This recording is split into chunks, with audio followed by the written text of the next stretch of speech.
This is oat milk. It's one of dozens of non-dairy milks to enter the dairy alternative scene over the last 20 years. It seems like these days, if it grows from the ground, someone will try to milk it. Plant-based milks from almond to soy are big business. From August 2018 through August 2019, total sales of plant-based milks were about $1.8 billion. It's safe to say plant-based beverages have moved from the fringe to mainstream. But of all the brands to come to market, Oatly is an outlier. When the Swedish company's American supply of barista blend oat milk ran dry in 2018, it started an online bidding war.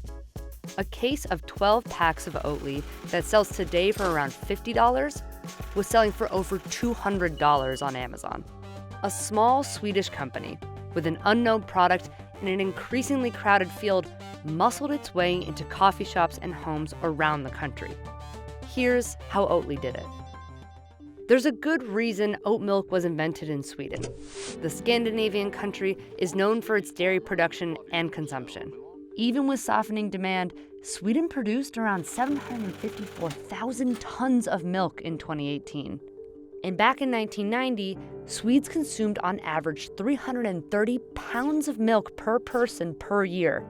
For comparison, that year, Americans drank about 233 pounds. But as milk consumption grew, so did awareness about lactose intolerance, a condition that makes it difficult for some people to digest the sugar, called lactose, in cow's milk. And that growing awareness of the digestive issues surrounding cow's milk created a huge opportunity for plant-based alternatives. Oat milk was developed in the 1990s by Richard Oste, who was working as a food scientist at Lund University in Sweden. Oste studied under Professor Arne Dahlqvist, known for discovering the underlying factors to lactose intolerance in 1963. Our founders just figured okay, if a vast majority of the world population are intolerant to milk, why don't we make something that is actually designed for human beings, not baby cows? And they looked all over the place, but they found the solution right in front of the nose, which is oats.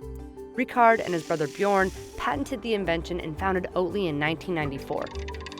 But it would take 20 years for oat milk to finally gain traction. To talk about the rise of Oatly is to look at the downfall of dairy milk.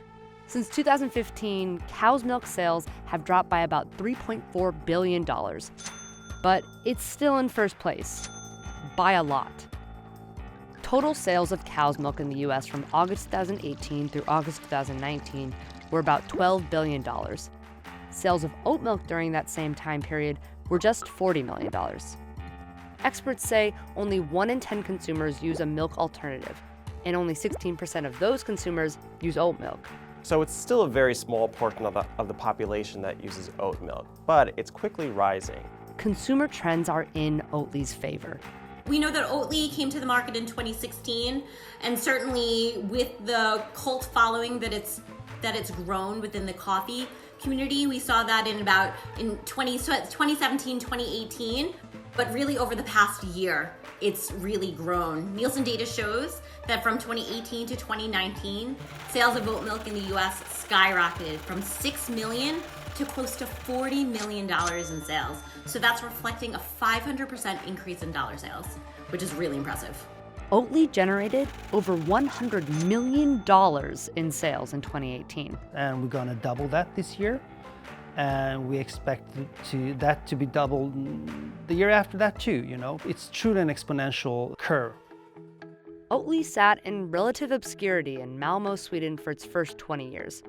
But in 2012, Oatly brought in a new CEO with a radical new vision for the brand. Wow, no cow, no, wow.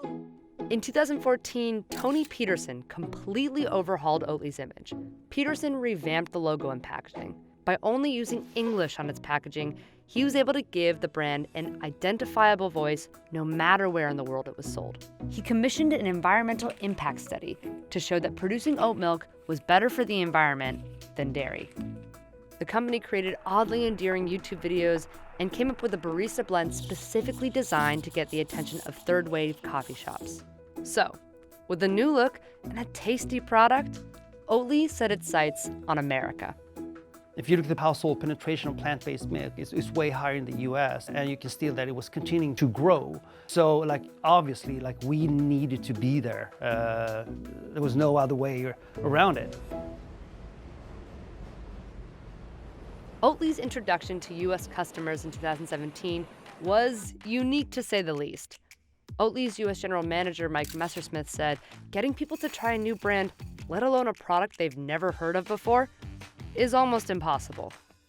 So rather than enter the US market through a large grocery chain or beverage distributor, Oatly sent representatives to introduce the product in person at high-end coffee shops around New York City. We wanted to try to think of what would be that ideal first experience for someone to be able to try the product for the first time. And for us, we thought about specialty coffee shops and tea shops where if you were able to take the recommendation of your local barista who you see every day and try our product through an expertly prepared latte or cappuccino, that would be a really amazing way to kind of be introduced to even just the idea of oat milk.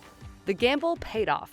I always make jokes that it's like oat o'clock because it seems like it comes in waves. Apparently, word travels fast in the coffee community, especially when there's a hot new product with extremely limited supply. When I started working here, our distributor would only give us about 9 cases of Oatly a week. There was a time when we were seriously running out and really had to be careful with how we were using it and to not waste too much when steaming or putting it out. But nowadays I think that the great Oatly shortage of 2019 is over. Oatly was introduced to the US in late 2016 via one exclusive coffee partner, Intelligentsia. In January 2017, it expanded to other shops, and by the end of that year, it was served in about 650 locations. As of October 2019, Oatly is available in about 7,000 shops and 5,000 grocery stores in the United States. The problem with such rapid growth is that Oatly actually had to meet its crushing demand. When we entered the US, we had no idea of how big it was going to become, and especially not how fast it was going to happen. So we were a bit unprepared and taken by surprise by the massive hype around the brand. Oatly was my favorite. Oatly was my favorite too. In April 2019, Oatly opened a 20,000 square foot manufacturing facility in New Jersey and is opening another in Utah in the spring of 2020. Now that Oatly has a foothold in the US, it's plotting its next big expansion, China. We used the same strategy of entering through coffee shops like Third Way Coffee Shop and then expand, and it's been working really, really well. There are actually more Third Way Coffee shops in Shanghai than there is in New York City, which is pretty interesting. Oatly is undeniably gaining in popularity with coffee lovers, but is it catching on with the general public? I have never tried oats milk. I have tried oat milk. I love it in coffee. I've never tried oats milk. It's pretty bland. Yeah, that's all I drank. I've drank a lot of milk. In fact, I used to drink a gallon a day because I was a bodybuilder.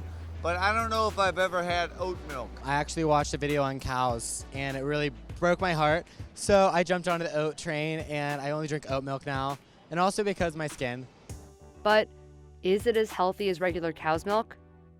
Not necessarily. From a nutritional standpoint, cow's milk, of course, if you don't have any, allergy, or when you're looking at lactose intolerance, if you're just purely looking nutritionally, cow's milk and then soy milk tend to be more superior than some other alternative. While oat milk isn't a nutritional replacement for whole milk, it has the two things that matter to baristas: consistency and taste. I can pour equally as complex as designs with oat milk as I can with whole milk. I can't pour complex stuff with soy milk or almond milk, just like the consistency of it is not close enough to whole milk.